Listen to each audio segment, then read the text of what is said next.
اعوذ باللہ من الشیطان الرجیم بسم اللہ الرحمن الرحیم۔ ناظرین کرام السلام علیکم ورحمۃ اللہ وبرکاتہ۔ مسائل زندگی میں آپ کا استقبال ہے۔ آج ہمارے اسٹوڈیو میں مہمان حجت الاسلام جناب مولانا محمد قیصر صاحب قبلہ، ہم ان کا استقبال کرتے ہیں اور بغیر کسی تاخیر کے اپنا پروگرام شروع کرتے ہیں۔ آغا السلام علیکم ورحمۃ اللہ۔ وعلیکم السلام ورحمۃ اللہ وبرکاتہ۔ انشاءاللہ مزاج بخیر آغا۔ اللہ کا شکر ہے، خدا کا کرم ہے۔ اجازت ہو تو آپ بسم اللہ شروع کریں اور دیکھتے ہیں سب سے پہلے کہاں سے سوال ہے یہ۔ السلام علیکم، میں ڈاکٹر شکیل نوگامی میرٹھ سے بول رہا ہوں۔ جاوید بھائی، آغاز سے میرا سوال یہ ہے کہ کیا کسی لڑکی کا نکاح اس کے پھوپھا کے ساتھ ہو سکتا ہے؟ اگر کسی کے پھوپھا کا انتقال ہو گیا ہے، پھوپھی کا انتقال ہو گیا ہے، پھوپھوں کا انتقال ہو گیا ہے کسی لڑکی کے، تو کیا لڑکی کا نکاح پھوپھوں کے انتقال کے بعد اس کے پھوپھا سے جائز ہے، ہو سکتا ہے یا نہیں؟ خدا حافظ، السلام علیکم۔ خالہ کے انتقال کے بعد خالو، بہن کے انتقال کے بعد بہنوئی، اسی طرح کے جو رشتے ہیں، دیکھیں یہ جتنے بھی رشتے ہیں یہ سب نامحرم کے رشتے ہیں جی، اور لوگوں کے اندر یہ خیال پایا جاتا ہے کہ شاید یہ محرم ہے۔ یہ ایک الگ بحث ہے کہ سماج میں کن لوگوں کو محرم سمجھا جاتا ہے، کس کو جو ہے وہ نامحرم بولے، لیکن شرعی اعتبار سے جو محرم و نامحرم وہ یہ پھوپھا نامحرم ہے، جی، اسی طریقے سے خالو نامحرم ہے، بہنوئی نامحرم، بہنوئی نامحرم ہے۔ جی۔ تو اگر پھوپھی کا انتقال ہو گیا یا انتقال نہیں ہوا ہے، یہاں اگر جمع بین الاختین حرام ہے، دو بہنوں کو ایک ساتھ میں نکاح کے ذریعے یا عقد کر کے رکھنا حرام ہے، لیکن اگر پھوپھی باحیات ہے اور وہ لڑکی کے جس کے لیے رشتہ ہو رہا ہے یعنی وہ پھوپھا ہے، وہ اگر شادی کرنا چاہتی ہے تو پھوپھی کے حیات میں بھی شادی کر سکتی ہے، چاہے انتقال ہو یا انتقال نہ ہو، وہ اگر شادی کرنا چاہتی ہے پھوپھا کے ساتھ تو ہو سکتی ہے۔ بس اس میں یہ اتنی وضاحت اور البتہ ہاں یہاں پر اجازت کی شرط ہے کہ پھوپھی کی اجازت کے بغیر جو ہے وہ شادی نہیں ہو سکتی۔ بہت بہت شکریہ۔ اگلا سوال۔ السلام علیکم، میں سری نگر سے عباس ملک بول رہا ہوں۔ میں ہر اسلامی چینل دیکھ رہا ہوں، لیکن چینل ویل ہی ایک ایسی چینل ہے جو سطح اختلاف کو چھوڑ کر صرف قرآن اور معتبر کتابوں کے حوالوں سے سوالوں کا جواب دیتی ہے۔ کچھ دوستوں کے ساتھ مجھے ایک سوال ہے جس کا تفصیلی جواب چاہیے تاکہ ہمارے ذہنوں میں جو انتشار ہے وہ دور ہو جائے۔ سوال اس طرح ہے، حضرت علی ابن ابی طالب علیہ السلام سے جن لوگوں نے عملی جنگ کی تو کیا انہوں نے جنگ جیتنے کے بعد ان ہارے ہوئے لوگوں کو معاف کیا یا نہیں؟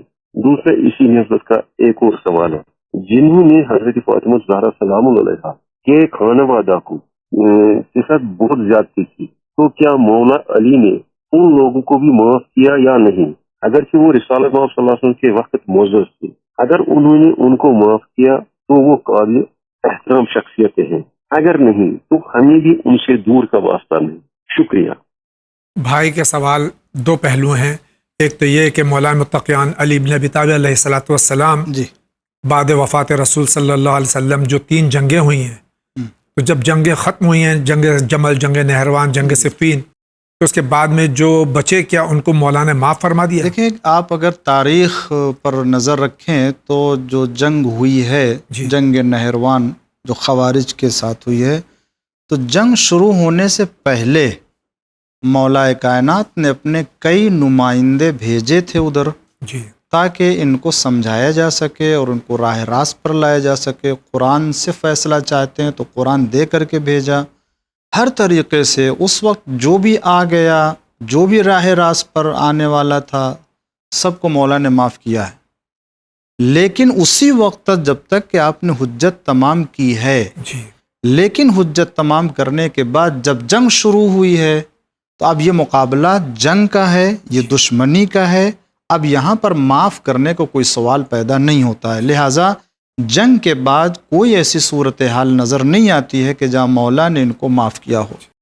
مولا کائنات نے خود وصیت میں فرمایا اور امام حسن علیہ الصلوۃ والسلام کو خود آپ نے جو ہے وصیت میں فرمائے کہ اگر میں زندہ رہا تو میں اس کے ساتھ کیا سلوک کروں گا میں جان، لیکن اگر میں نہ رہا تو اس نے ایک ضربت لگائی ہے، تم بھی ایک ضربت، اس کا مطلب کیا ہوا؟ معاف نہیں کیا، معاف نہیں کیا ہے۔ بے شک، جی، اگر یعنی حتیٰ اپنے حیات میں بھی یہ آپ نے نہیں کیا کہ میں زندہ رہوں گا تو اسے آزاد کر دوں گا، چھوڑ دوں گا، جی، یہ میرے اوپر ہے، میں مختار ہوں، میں جو مختار ہوں چاہ میں۔ کروں۔ جی تو یہاں معاف کرنے کا کسی بھی طریقے کی کوئی صورتحال نظر نہیں آتی، بلکہ پیغمبر کی حدیث کے مطابق کہ جس نے علی تم سے جنگ کی اس نے مجھ سے جنگ کی ہے، جس نے مجھ سے اور جنگ جس نے کی مجھ ہے، سے جنگ کی وہ خدا سے جنگ کرنے والا۔ بے شک۔ رہ گیا دوسرا مسئلہ کہ جناب صدیقہ طاہرہ سلام فاطمہ زہرا سلام اللہ علیہا کو جس نے ستایا، ان پر ظلم کیا، زیادتی کی، گھر جلایا، دروازہ جلایا،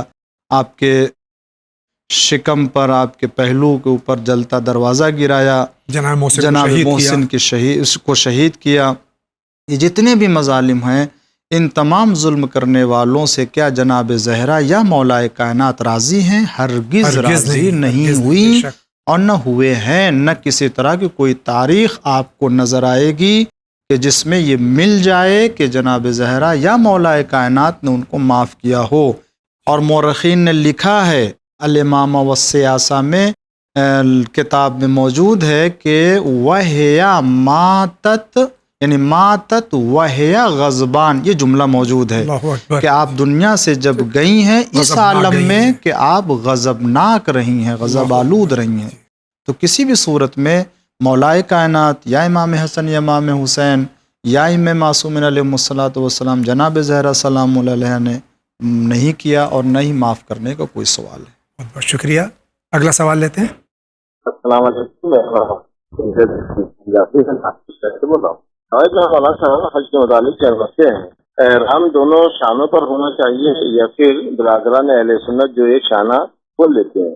احرام سردی کی وجہ سے پورا منہ ڈھانکا جا سکتا ہے یا نہیں؟ نمبر 2، حج بیت اللہ کے ارکان میں حج تمتع میں آخری ارکان طواف النساء ہے، تو کیا ہمارے حضور پاک حضرت محمد مصطفیٰ صلی اللہ علیہ وآلہ وسلم یا معصومین نے کیا ہے؟ دلیل عنایت فرمائیں تاکہ برادران دلیل مانتے ہیں، کیا طواف النساء کرتے ہیں اور بھائی برادران نہیں کرتے ہیں۔ نمبر 3، تلبیہ خانہ کعبہ تک پڑھا جائے گا یا پھر خانہ کعبہ مسجد کے مین گیٹ پر ختم ہو جائے گا؟ خانہ کعبہ میں جو حجر اسود ہے اسے چوم کر طواف شروع کریں یا پھر مجمع کی وجہ سے دور سے ہی ہاتھ بتا کر نیت کر کے طواف شروع کریں؟ آیت اعظام کیا فرماتے ہیں؟ نمبر 4، کنکری مارنے کے لیے جو 3 شیطان ہیں، جمرہ عقبہ پہلا، اسے پہلے ہی دن مارا جانا ہے، اب فلائی اوور بن گئے ہیں، تو کیا اس فلائی اوور کے نیچے جا کر ان شیطانوں کو کنکری ماری جا سکتی ہے؟ جواب عنایت فرمائیں۔ شکریہ، خدا حافظ۔ چاروں سوال یہ دیکھیے، یہاں پر سب سے پہلا سوال یہ ہے کہ جو احرام میں کپڑا شانے کے اوپر رکھا جاتا ہے، تو یہ دیکھیں اس کا طریقہ یہ ہے کہ آپ دونوں شانوں کو بند رکھیں اور کھلا نہ رہے، یہ طریقہ ہے اس کا۔ اور رہ گیا مسئلہ کہ احرام کی حالت میں چہرے کو ڈھانپنا ہے یا نہیں، نہیں، احرام کی حالت میں چہرے کو نہیں بند کرنا ہے، اس کو کھلا رکھنا ہے۔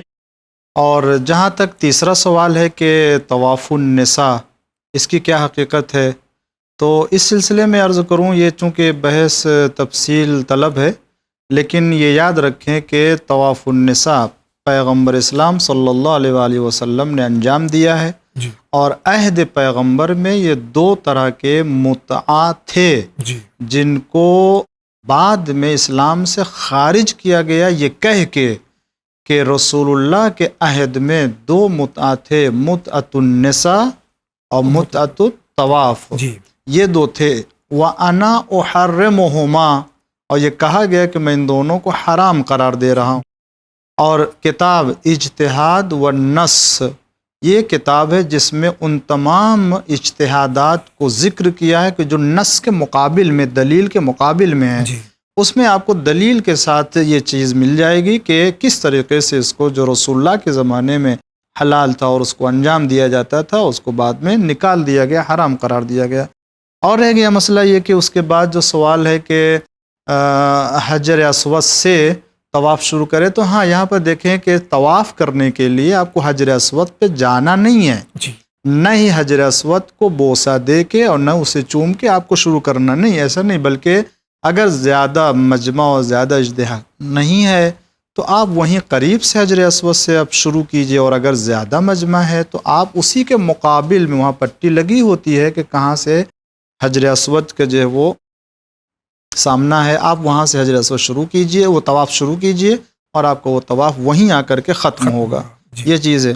اور اس کے بعد طواف النساء کے بعد تلبیہ کے سلسلے میں پوچھا ہے جی کہ تلبیہ کہاں تک کہنا ہے. تلبیہ یہ وہ ہے کہ جو واجب ذکر ہے احرام پہننے کے بعد انسان کو کہنا ہے لبیک اللہم لبیک لبیک لا شریک لک لبیک. یہ جملہ واجب ہے، اس کو ایک مرتبہ کہنا واجب یقیناً. لیکن اگر عمرہ تمتع ہے یعنی حج تمتع کے لیے یہ عمرہ تمتع کا احرام باندھا ہے تو اس کے لیے ہے کہ جب مکہ کے گھر نظر آ جائیں تو تلبیہ کہنا بند کر دینا چاہیے، یہ چیز ہے. لیکن اگر عمرہ مفردہ کے لیے ہے احرام تو اس کے لیے اختلاف ہے. بعض نے کہا ہے کہ خود مکہ کے حرم تک کہہ سکتے ہیں، دروازے تک کہہ سکتے ہیں. بعض نے کہا جب خانہ کعبہ نظر آئے تو وہاں تک کہہ سکتے ہیں. لیکن عمرہ تمتع کے لیے کہ جب شہر مکہ کا گھر نظر آئے تو پھر اس کے بعد نہیں کہنا چاہیے. اور اسی طریقے سے کنکریاں مارنے کے سلسلے میں پوچھا گیا تو دیکھیں وہ کوئی بھی جمرہ ہو کہ جس کو بھی کنکری مارنا ہے، آپ جو ہے وہ پل کے نیچے سے جب جاتے ہیں تو آپ کو سامنے نظر آتا ہے اور آپ کو وہاں پہ کنکریاں مارنا ہے. اس میں بڑی آسانی ہوتی ہے، کوئی دشواری نہیں ہوتی ہے. آپ جا سکتے ہیں پل کے نیچے سے اور وہیں سے آپ جو ہے کنکریاں اوپر سے نہیں مار سکتے. ہاں اوپر سے نہیں، کوشش کر کے، اس لیے کہ آپ کو وہاں سے جانا ہے نیچے. تو جو راستہ جاتا ہے وہ نیچے کی طرف سے جاتا ہے، تو آپ نیچے پہنچیں گے تو آپ کو سامنے نظر آئے گا اور وہاں آپ کو کنکریاں مارنا ہے. اس کو بہت بہت شکریہ آغا. اسی کے ساتھ یہ کیا فرما رہے ہیں؟ السلام علیکم. میرا سوال مولانا سے ہے. میں چھپرا سے بول رہا ہوں، اشراق حسین میرا نام ہوا. مولانا جاننا یہ تھا کہ آج جو ہے ہمارے سماج اس میں بھی ایک بڑا ہی مسئلہ کر رہا ہے. جیسے مسجد جو تعمیر کا جو ایک مسئلہ ہے، مسجد جیسے اگر لوگ بنوا نہیں پاتے اور اگر کسی شخص نے کسی فاؤنڈیشن کے ذریعے مسجد کی تعمیر کرا دی تو کیا یہ اس کو حق ہے کہ وہ ہمیشہ جو ہے اس مسجد کو اپنے قبضے میں رکھے یا لوگوں تک دے دے؟ کیونکہ ایسا یہ دیکھا جا رہا ہے کہ اگر مومنین مسجد کی ساری ضروریات جو بھی کچھ ہے اگر مومنین پورا کر رہے ہیں تو کیا یہ صحیح ہے؟ وہ چاہتے ہیں کہ نہیں، اگر میرے ذریعے بنائی گئی تو میں ہی اس سے قابض ہوں. تو کیا اس کا کیا جواب ہوگا؟ کیا شرعی ہے تو آپ کو بتائیے، کیونکہ اس طرح کے مسائل آج ہم لوگوں کے سامنے ہر جگہ دیکھنے کو مل رہے ہیں. یہ اگر کسی نے مسجد کی نیو رکھی ہے، اس کے بعد میں دوسرے لوگوں نے اخراجات پورے کر کے مسجد بنا دی ہے. دیکھیں کسی بھی فاؤنڈیشن کے ذریعے مسجد بنے، کسی بھی ادارے کے ذریعے، کسی بھی شخص کے ذریعے، وہ مسجد بن جانے کے بعد پھر وہ مسجد ہوتی ہے، وہ خدا کا گھر ہوتا ہے اور عبادت پروردگار کے لیے جس میں ہر ایک کو آزادی ہے، وہ کوئی کسی کو روک نہیں سکتا ہے اور نہ یہ کسی کی ملکیت ہوتی ہے. اگر وقف کر دیا اور یہ مسجد ہے اور مسجد کا صیغہ پڑھ دیا گیا ہے تو اب یہ مسجد ہے اور یہ ملکیت ذاتی طور سے ملکیت کسی کی نہیں. ہاں البتہ اس میں یہ ہوتا ہے کہ اس کا متولی ہوتا ہے اور اس کی دیکھ بھال کے لیے افراد ہوتے ہیں. تو اگر اس کے کوئی متولی ہے اور اس کی دیکھ بھال کے لیے اور اس کے انتظام کے لیے ذمہ داری لی گئی ہے تو بہرحال ایک نظام ہوتا ہے، اس نظام کے تحت انسان کو پھر چلنا چاہیے. ورنہ اگر یہ نظام نہیں ہوگا تو پھر ہر طرح کے معاملات آئیں گے اور پھر جو ہے وہ مسائل پیدا ہوں گے، حرج مرج ہوگا اور افراتفری پیدا ہوگی، انتشار پیدا ہوگا. لیکن جو متولی بھی ہے اور جو ذمہ دار بھی ہیں ان کو بھی چاہیے کہ کسی بھی طریقے کوئی اختلاف پیدا نہ ہونے پائے، اس طرح سے انتظام کریں. مومنین اگر استفادہ کرنا چاہتے ہیں اور کوئی چیز وہاں لانا چاہتے ہیں تو ان کو بھی حق نہیں ہے منع کرنے کا، اس لیے کہ یہ خدا کا گھر ہے اور اس میں سب کو آزادی ہے، کوئی اس کو ملکیت نہیں بنا سکتا اپنی. بہت بہت شکریہ. آپ کا کیا سوال ہے؟ السلام علیکم رحمۃ اللہ وبرکاتہ. میرا نام کائنات ہے، ہم کولکاتہ سے بول رہے ہیں. ہم گرمی میں ہم روزہ نہیں رکھ پائے ہیں، ٹھنڈا میں کیا ہم روزہ رکھ سکتے ہیں؟ السلام علیکم. یہ غالباً کسی بچی کا ہی سوال ہے. بچی جو نابالغ ہے جس کے اوپر روزہ واجب نہیں تھا، اور بہت اچھی بات ہے اگر نہیں رکھ سکے اور یہ حوصلہ ہے اور جذبہ ہے کہ ہم رکھنا چاہتے ہیں تو اچھا ہے، مستحب ہے، یعنی نیک عمل ہے. اس کو اگر سردی میں بھی رکھنا چاہیں تو رکھ سکتے ہیں، واجب نہیں ہے. نہ پہلے واجب تھا اس وقت اور نہ ہی اس کے قضا واجب ہے، لیکن اگر نیک عمل اگر ہے، بالغ نہیں ہے تو واجب بالغ نہیں نہیں ہے، واجب نہیں ہے، لیکن رکھنا چاہتے ہیں رکھ سکتے ہیں، بہت اچھا عمل ہے۔ بہت بہت شکریہ۔ اگلے سائل کا سوال لیتے ہیں۔ ہاں جے پور سے بول رہی ہوں ہینا، طبیعت میری بہت خراب رہی تھی، اس کے بارے میں کیا کرنا ہے؟ ان کی طبیعت بہت زیادہ خراب ہے، ان کے لیے کوئی دعا بتا دیجیے۔ دیکھیں یقیناً علاج تو کرا ہی رہی ہیں۔ علاج تو ساتھ میں ہو گئی، اس جی کے علاوہ بھی دیکھیں صدقہ دیں، جی اور کبھی کبھی صدقہ جو ہے وہ کسی حیوان اور جانور کا بھی صدقہ جو ہے وہ اپنے جان کی حفاظت کے خاطر اور بلاؤں کو دور کرنے کے لیے بھی ہوتا ہے، یا کسی جو ہے وہ غریب کو کھانا کھلا دیں، تو یہ صدقہ جو ہے وہ ہو سکتا ہے، انشاءاللہ صحت مل جائے اور شفا مل جائے۔ انشاءاللہ۔ اگلا سوال۔ السلام علیکم جی، میں دلی سے کہہ رہا ہوں، تو میرا نام سید نذور اسلام۔ ہمارا سوال یہ ہے کہ میں جاننا چاہتا ہوں، جیسے کہ ہر فرض نماز کے وقت میں امام صاحب 2 رکعت قرات پڑھتے ہیں زور سے آواز سے، لیکن عصر کے وقت میں اور ظہر کے وقت میں دیکھا جاتا ہے قرات آرام سے پڑھتے ہیں جو بنا آواز کے، کیوں؟ یہ جاننا چاہتا ہوں۔ السلام علیکم۔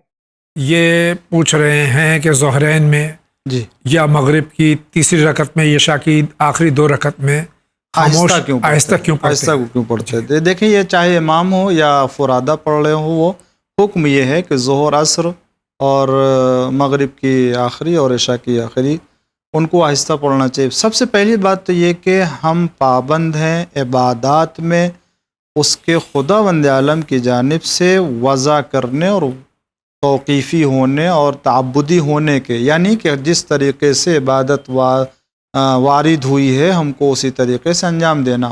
پہلے مرحلے میں حکم خدا ہے، حکم رسول ہے کہ نماز ایسے پڑھی جائے، لہٰذا ہم پڑھ رہے ہیں۔ جی فرمایا کہ ظہر کی آہستہ پڑھو، مغرب کی، صبح کی، فجر کی بلند آواز سے پڑھو، اس لیے ہم آہستہ اور بلند آواز سے پڑھتے ہیں۔ لیکن اس کی مصلحت اور اس کا فلسفہ کیا ہے، اگر آپ دریافت کرنا چاہیں تو روایتوں میں اس کی طرف اشارہ پایا جاتا ہے۔ اس میں بھی مثلاً ایک روایت پائی جاتی ہے کہ حضور اکرم صلی اللہ علیہ وآلہ وسلم جب معراج پر تشریف لے گئے تو آپ نے ملائکہ کو اور دیگر لوگوں کو جب نماز پڑھائی تو وہ نماز جو تھی وہ ظہر کی، جمعے کے دن کی ظہر کی تھی، اور اس کے بعد جو چونکہ جمعہ کے دن تھی، ظہر کی تھی، تو اس کو آپ نے فرمایا کہ بلند آواز سے پڑھی تاکہ آپ کا مرتبہ اور آپ کا رتبہ ان تمام لوگوں کے اوپر ظاہر ہو جائے۔ جی لیکن پھر حکم ہوا کہ بقیہ جو دن کی ظہر اور عصر کی ہے اسے آہستہ پڑھیں۔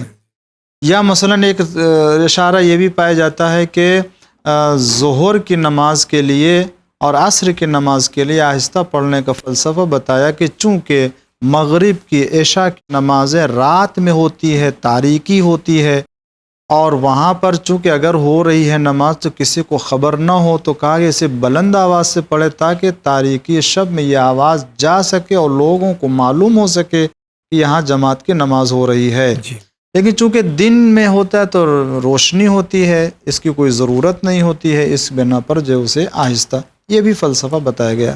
لیکن اصل وجہ وہی ہے کہ حکم خدا ہے، حکم خدا ہے، حکم رسول ہے۔ بہت بہت شکریہ۔ اگلے سائل کا سوال۔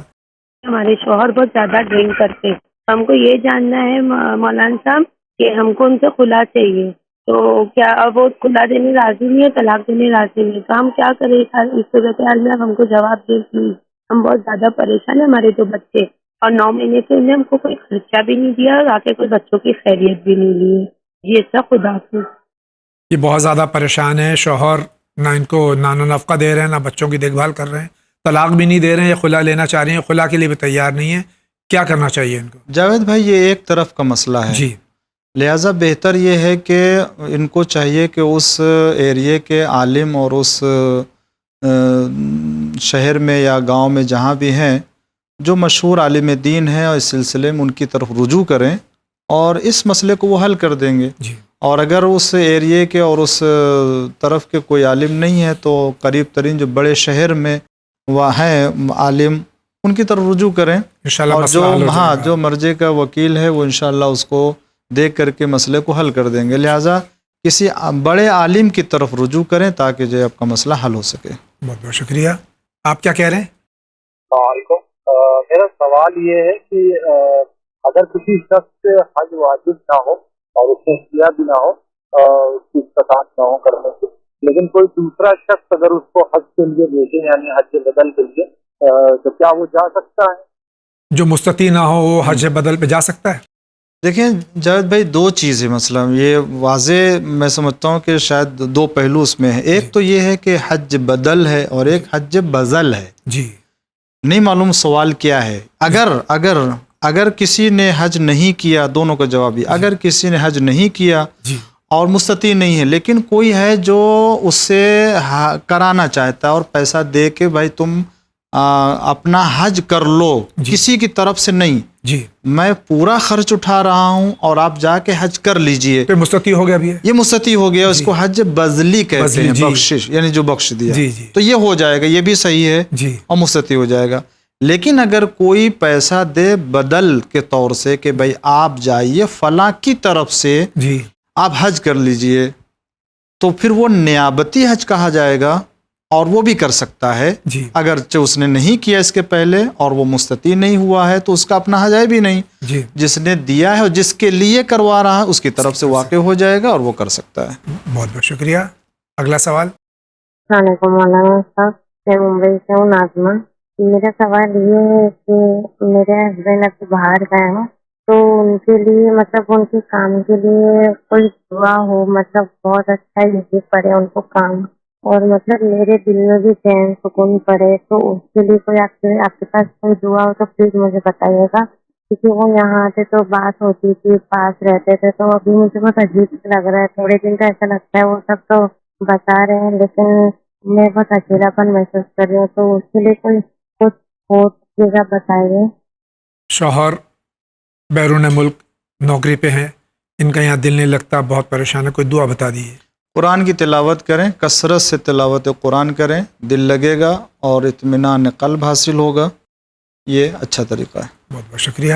آگے بڑھتے ہیں. السلام علیکم، ہم لکھنؤ سے بول رہے ہیں جہارا. میرا سوال یہ مولانا کے جو ہے تو وہ کس طرح پڑھنی ہے اور کتنی رکعتیں پڑھنی ہے، اور نفل کتنی رکعتیں ہیں، اور فرض سے پہلے ہے کہ فرض کے بعد ہے، کس حساب سے سنت اور نفل نمازیں ادا کرنی ہے. السلام علیکم. یہ لکھنؤ سے ہماری بہن کا سوال ہے کہ جو دن میں 51 رکعت نمازیں ہیں، 17 واجب ہیں اور باقی جو ہے وہ نفل اور سنت ہیں، تو کس طرح سے ہے؟ تو دیکھیں پنجگانہ تو معلوم ہے کہ صبح کی 2 رکعت ہے اور مغرب عشاء یہ 3 رکعت 4 رکعت، ظہر عصر کی 4 رکعت، یہ واجب نماز. ان کے نافلہ ہے جسے سنت بھی کہتے ہیں اور نافلہ نماز بھی کہتے ہیں. صبح کی 2 رکعت ہے جو صبح کی نماز سے پہلے پڑھنا ہے. جی البتہ نماز صبح کا وقت داخل ہو جائے کے بعد. اکثر آپ قطع کلام ہو رہا آغا کہ اکثر لوگ جو ہے صبح کی اذان سے پہلے، وقت داخل ہونے سے پہلے پڑھ لیتے ہیں اور نماز شب پڑھا اور ابھی وقت نہیں ہوا کہ چلو اسی کے ساتھ وہ نافلہ ہی ہے. نہیں، وقت داخل ہونے کے بعد نافلہ صبح، نماز صبح سے پہلے 2 رکعت پڑھ لیں. 2 رکعت پڑھنا ہے نارمل، جیسے نیت کرنا ہے 2 رکعت نافلہ صبح پڑھتا ہوں قربتاً اللہ.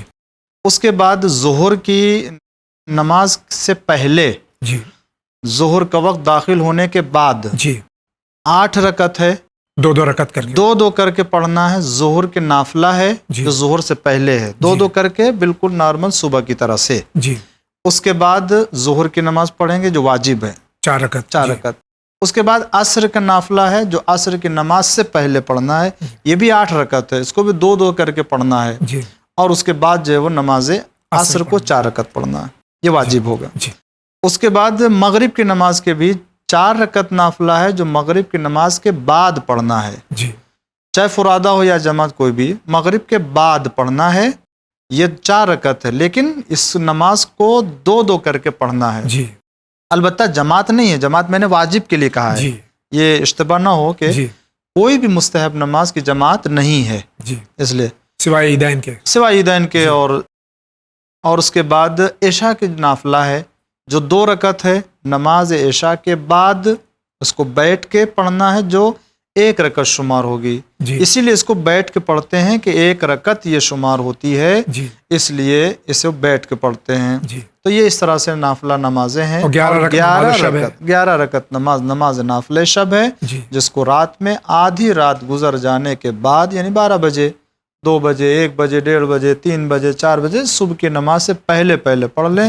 زیادہ فضیلت کا وقت یہ ہے کہ آپ اس وقت شروع کریں کہ آپ کی 11 رکعت نماز ختم ہو اور ادھر فجر کا وقت آ جائے. جی یہ بہترین وقت ہے اس کا. کل ملا کے 51 رکعت نماز ہے. 51 رکعت نماز واجب مستحب ہے. بہت بہت شکریہ. اگلا سوال. جناب میں محمد ظفر زیدی علی گڑھ سے بول رہا ہوں. جاوید بھائی مولانا صاحب السلام علیکم. سرکار آپ کے درمیان میرا سوال یہ تھا کہ میں کئی بار پوچھ بھی چکا ہوں کہ اطمینان بس جواب سے محروم رہا. میرا یہ کہنا تھا کہ روح کو جو کہا جاتا ہے کہ تکلیف ہوتی ہے روح خوشی میں خوش ہوتی ہے کہ کیا روح کو اللہ نے احساس کیا ہے اور نفس اور روح میں کیا فرق ہے؟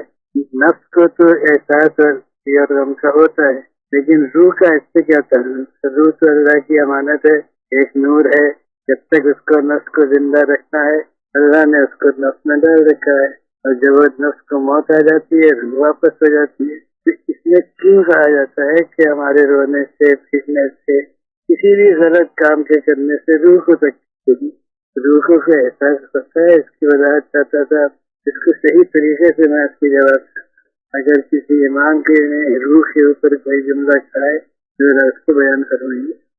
اس روح اور سلسلے میں نفس واقعاً بہت ہی اس کے تفصیلی جواب ہے بھی, جی لیکن خلاصہ یہ سمجھ لیجئے کہ روح اور نفس میں فرق ہے. جی اگرچہ اگر فلسفے میں آپ آئیے تو علم فلسفہ میں 3-4 چیزیں ہیں کہ جو ایک ہی کے لیے اطلاق ہوتا ہے. جیسے نفس ہے, روح ہے, عقل ہے, اور اسی طریقے سے فرشتہ اور ملک ہے. ان چیزوں کو جو ہے وہ تقریباً جو ہے ایک دوسرے کے مترادف معنی میں, لیکن یہاں مختصر سے جملے میں جو عرض کرنا چاہتا ہوں نفس اور روح میں فرق کیا ہے. یہ یاد رکھیں کہ نفس ذاتی طور سے مجرد ہے جی لیکن فعل کے اعتبار سے مادی ہے. جی بے شک. جی اس لیے کہ نفس کے لیے کہا گیا ہے کل نفس ذائقۃ الموت. جی ہر نفس کو موت کا ذائقہ چکھنا ہے. یعنی کہ موت آئی تو فنا, یعنی یہ نفس جو چیز فنا ہو جاتی ہے وہ نفس ہے, جی انسان کی روح نہیں ہے. جی تو یہ جو چیز ہے وہ نفس ہے کہ جو ذاتی اعتبار سے تو یہ مجرد ہے مگر فعل کے اعتبار سے مادی, عمل کے اعتبار سے مادی ہے. جی اب جب مادی ہے تو پھر مادے کو فنا ہونا ہے. جی یہ خصوصیت ہے مادے کی, بقا نہیں ہے اس کے لیے. لیکن روح کی خصوصیت یہ ہے کہ روح ذاتی اعتبار سے بھی مجرد ہے اور فعل کے اعتبار سے بھی مجرد ہے, جی. دونوں اعتبار سے. اسی لیے کہا گیا کسی بھی انسان کی انسانیت اس کے روح میں پائی جاتی ہے, جی اس کے روح میں پائی جاتی ہے, اور جو چیز فنا ہونے والی ہے روح نہیں ہے. جی یہ انسان کا بدن ہے, یہ انسان کا جو قلب کی شکل میں نفس ہے یہ فنا ہو جائے گا, اسے موت کا مزہ چکھنا ہے. اور جو تکلیف اور اذیت اور آرام اور خوشی سرور جس کو حاصل ہوتا ہے وہ نفس نہیں ہے مرنے کے بعد, بلکہ یہ روح ہے کہ جس کو تکلیف بھی ہوتی ہے, جس کو خوشی بھی حاصل ہوتی ہے, جس کو شادمانی بھی حاصل ہوتی ہے. یہ روح ہے کہ جس کو بقا ہے. آج بھی جو انسان دنیا سے گزر جاتا ہے وہ روح موجود ہے, عالم برزخ میں ہے. یہی عالم برزخ میں رہنے کے بعد جب قیامت آئے گی تو اسی روح کو جنت میں رکھا جائے گا. حساب و کتاب کے بعد جو بھی جہاں کا ہوگا اسے وہاں ڈالا جائے گا. تو یہ جو ختم ہو جاتا ہے وہ نفس جو مادہ ہے, مادے کے اعتبار سے فعل کے اعتبار سے وہ ہے. لیکن جس کو کبھی بھی فنا یعنی فنا نہیں ہے اور وہ جو باقی رہنے والی ہے چیز ہے وہ روح ہے.